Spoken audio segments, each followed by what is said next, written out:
Muli siya ikatulong dibo ni Tainting. Ikatulong na ba? So welcome sa Batag-Usa. Ilabi na nining mong pagtambong sa pamilya Formentera side, sa pamilyang Mama Los, o sa pamilyang Tainting. Murago apakadasmag tanan taga. Request everyone to please stand para sa ato ang proper na pag-start sa ato ang service. So, let us pray. Kani mo Dios na labing gamanan sa tanan, salamat kay Ginoo sa kahigayunan ngay magihatag kanamo bining kautuhon. And we are so thankful, Father God, for this opportunity o ilabi na sa paghatag nimo Ginoo o lain na katuigan sa Tainting Ginoo. O Dios ka labing gamanan sa tanan, ikaw sa kanunay magabless ug magauban kaniya o maghatag pa kaniya Ginoo dugang kinabuhi na amo pa siyang ikauban Ginoo dinhi kalibutan o Dios. O kinita na naman na mo giampo ug gipasalamatan sa ngalan ni Jesus. Amen. Amen. So thank you. So gusto na lang ko ipainumdum sa Batag-Usa. So since sa mo part before me mangaon sa espirituhan na pagkaon. So unahon usa nato pagkaon ng espirituhan sa pagkaon. So nini kabuntagon kagtuon igsoon ang ato ang main text nga paghisgutan is na sa Lamentation chapter 3 verses 22 up to verse 26. Matod pa din yung igsoon, through the Lord's mercies we are not consumed, because His compassion fail not. They are new every morning. Great is your faithfulness. The Lord is my portion, says my soul. Therefore I hope in Him.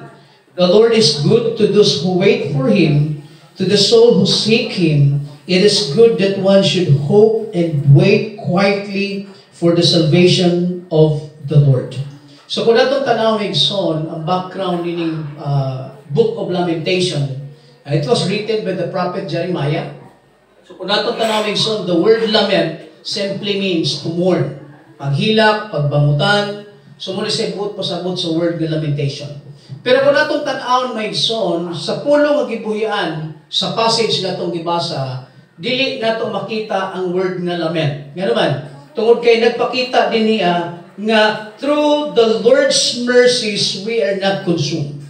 So matod pa nining mga propeta, bisan sa mga pagsulay, sa mga kalisdanan nga ilang nahagian, but still, nagpasalamat sila sa Dios tungod kay wala sila maut-ut pagpurot.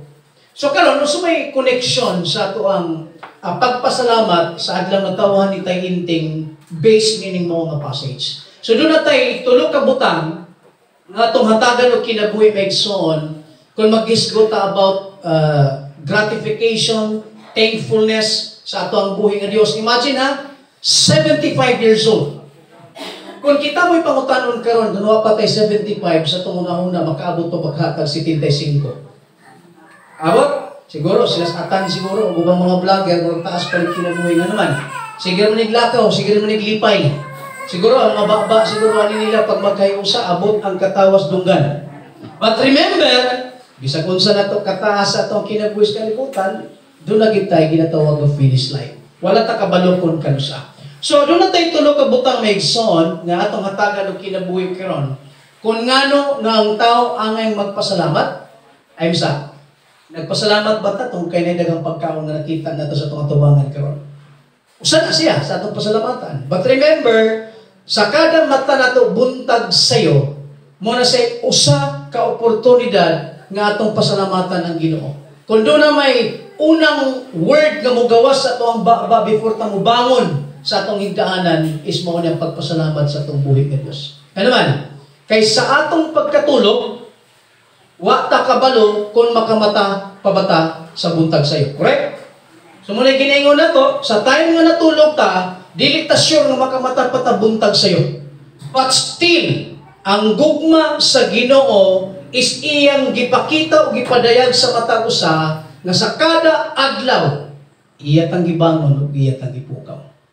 Ug mo na nga nata karon nagkayusa. So nining adlaw tay sinti malipayon baka tay nining maong birthday nimo karon 75.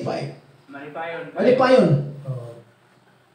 Nakita ba niyo now ni Tainting ang kalipay?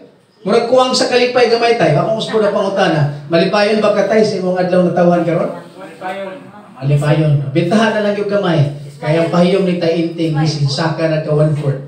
So, Nay rason maigsoon nga nung angay tang magmalipayon o magmapasalamaton sa kada tuig nga moabot sa tong kinabuhi. Number 1, gusto natin painom maigsoon. One reason, or the first reason, nga nung angay tang magpasalamat sa Dios tungod kay He owns us.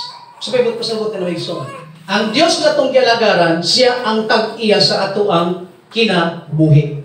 So, sa mga ginikanan, kung natay mga anak, may pananglitan, ay, salamat na naging ko'y anak. Well, sakto na siya nga word, but don't forget na ang tanang kinabuhi sa tao sa kalibutan is ang tag-iya ang Diyos. So, makapangutana ka, sa time nag-create sa Diyos ang mga butang sa kalibutan, adlaw, tanang mga butang atong makita, asa man ang iyang giuna pag-create? Ang mga butang sa kalibutan o ang tao mo iyang giuna? Sa inyo una-una? Aw? O ang katong mga butang nga naa sa kalibutan gawa sa tao? Kung atong tanawig son, sa adlaw sa pagpamuhat sa Ginoo, ang iyang unang gibuhat, according to Genesis chapter 1 verse 2, matod pa niya, the earth was without form and void, and darkness was on the face of the deep, and the Spirit of God was hovering over the face of the waters. Then verse 3, then God said, let there be light, and there was light.